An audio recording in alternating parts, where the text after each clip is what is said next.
आपका सेवक कृष्ण कुमार मेहता आज आपके सामने 3/5/2020 को दूसरी बार उपस्थित हुआ है।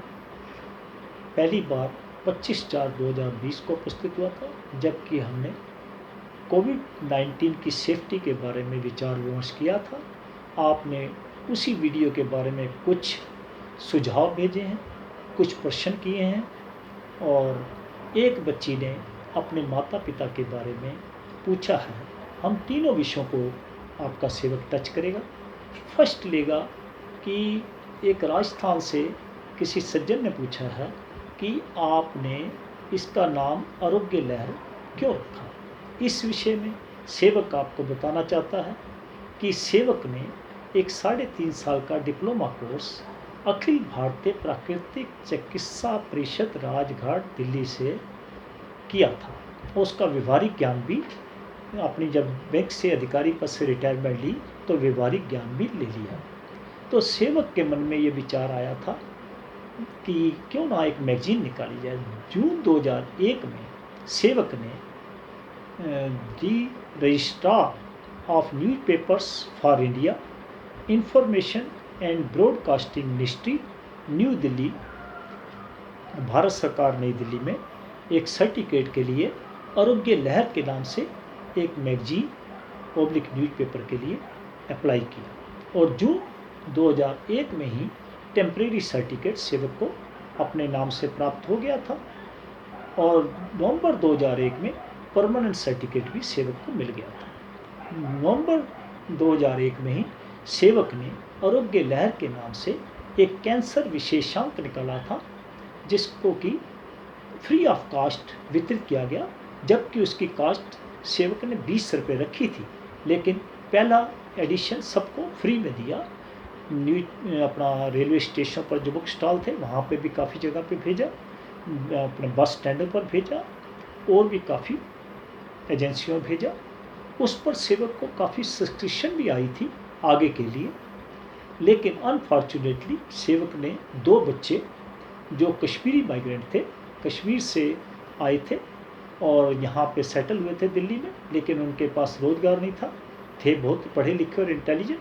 तो सेवक ने उनको कहा कि अभी आप खाली हो तो आप इस मैगजीन के लिए ऐड लाइए, अगर ऐड में से इनकम होगा तो आपको मेरा पर्पज़ तो सिर्फ सेवक का पर्पज़ था नो प्रॉफिट नो लॉस, जो खर्चा होगा आप ही करना मैगजीन का जहाँ जहाँ पे भी होगा और बाकी पैसे आप वितरित कर लेना और मैं फिलहाल आपको 3 महीने के लिए स्टिपेंड दूंगा और आपको ऑल रूट पास करवाने के लिए पैसे दूंगा। तो वो भी तैयार हो गए और मान गए, उनको ऑल रूट पास करवा के दे दिए गए और वो मार्केट में जाना शुरू हुए, कंपनियों में, दवाइयों कंपनियों में और दूसरी कंपनियों में जो ऐड के इच्छुक होते हैं।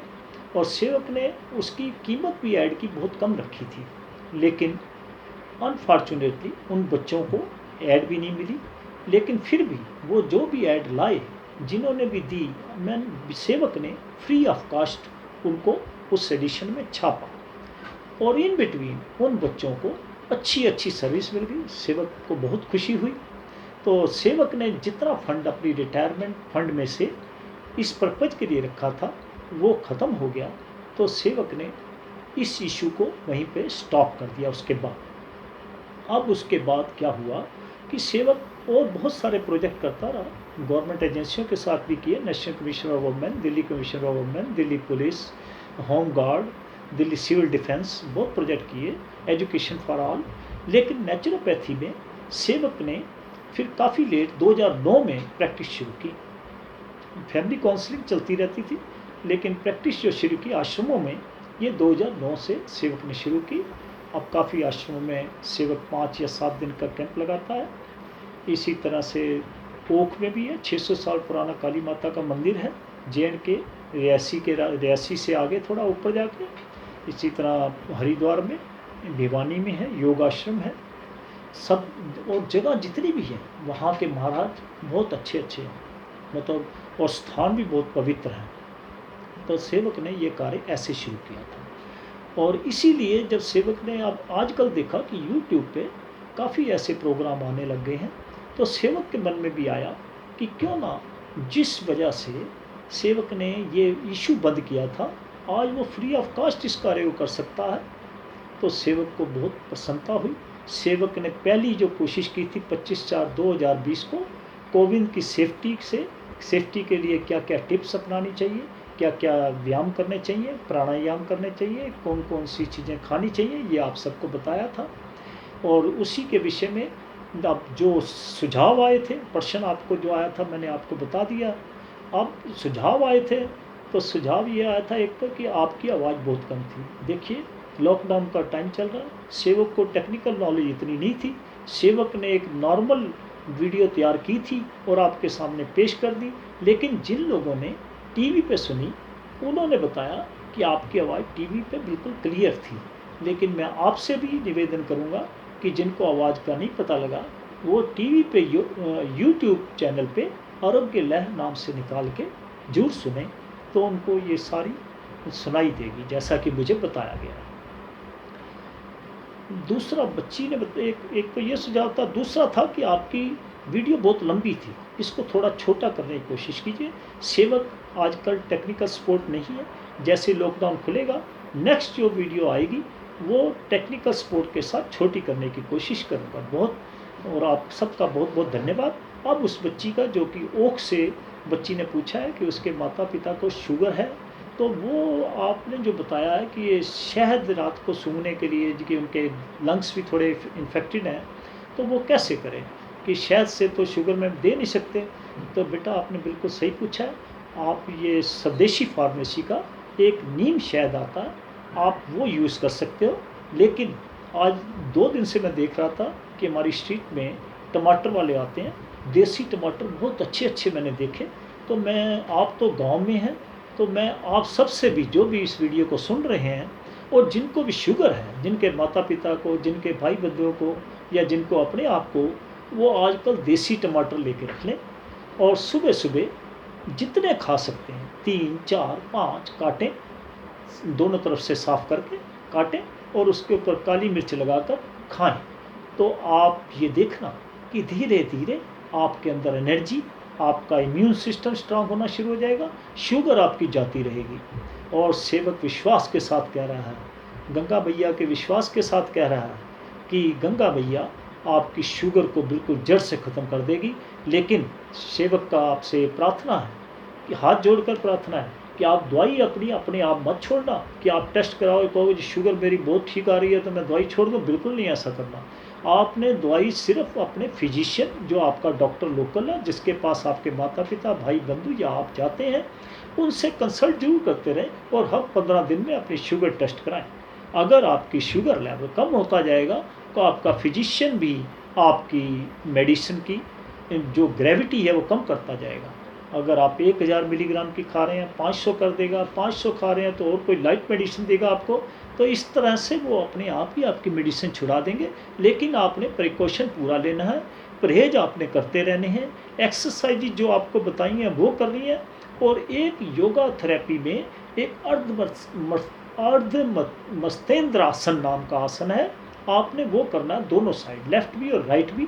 लेकिन उसमें भी मैं आपको ये कहूँगा कि जो मैंने आपको पहले कहा है कि सांस लेने का तरीका वही रहेगा और छोड़ने का भी तरीका वही रहेगा, और कोई स्ट्रेन नहीं लेना, यानी कि शरीर में ज़्यादा खिंचाव नहीं लेना।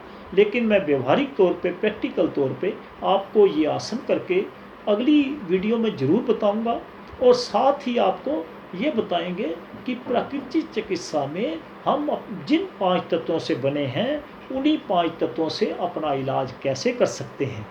और दूसरा, मेरा आप सब आश्रमों से जो भी ये चाहते हैं, क्योंकि देखिए आजकल जो छोटे लोग हैं, जो छोटे छोटे काम कर रहे थे, रेडियो पर सामान बेचते थे, देखो आने वाले समय में उनका काम ये बिल्कुल नहीं चलेगा। देखो अब ये इसकी जब तक मेडिसिन नहीं लगेगी, मेडिसिन मार्केट में आएगी नहीं, तब तक ये मत सोचो कि ये कंट्रोल हो जाएगा। ये सब्सिडाइज जरूर हो जाएगा। जिनका इम्यून सिस्टम स्ट्रांग है उनको पता भी नहीं लगेगा और वाश हो जाया करेगा, निकल जाया करेगा। लेकिन जिनका इम्यून सिस्टम वीक है, जैसे जो मैंने लास्ट की वीडियो में भी ये डिस्कस किया था कि जो थिकली पॉपुलेटेड, जहाँ के कि छोटी छोटी आबादी साथ साथ रह रहे हैं लोग, वहाँ पे सेवक को अभी भी डर है कि इस बीमारी के फैलने की शंका है।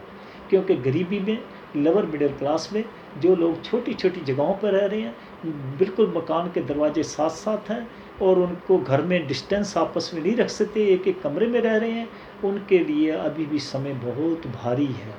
और मेरा आप सब आश्रमों के मठाधीशों से, गुरुजियों से, महाराजों से निवेदन है कि आप अपने एरिए में ऐसे लोग हों तो अगला प्रोग्राम आप उन लोगों के लिए रखना, ताकि हम उनको 5-7 दिन में इतना ट्रेन कर दें कि वो आपके एरिए के पेशेंट्स का इलाज भी कर सकें।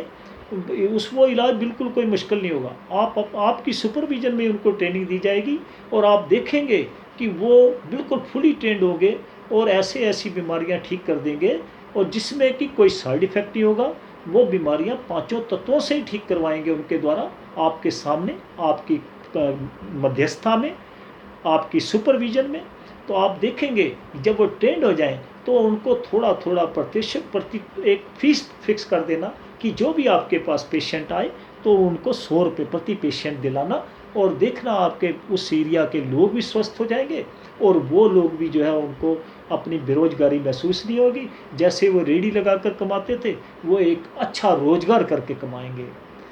मैं इसके साथ ही आप सबसे क्षमा चाहता हूं कि वीडियो को और लंबा ना करते हुए नेक्स्ट में और टेक्निकल सपोर्ट लेके कोशिश करूंगा कि और कम हो। आप सबका धन्यवाद समय देने के लिए।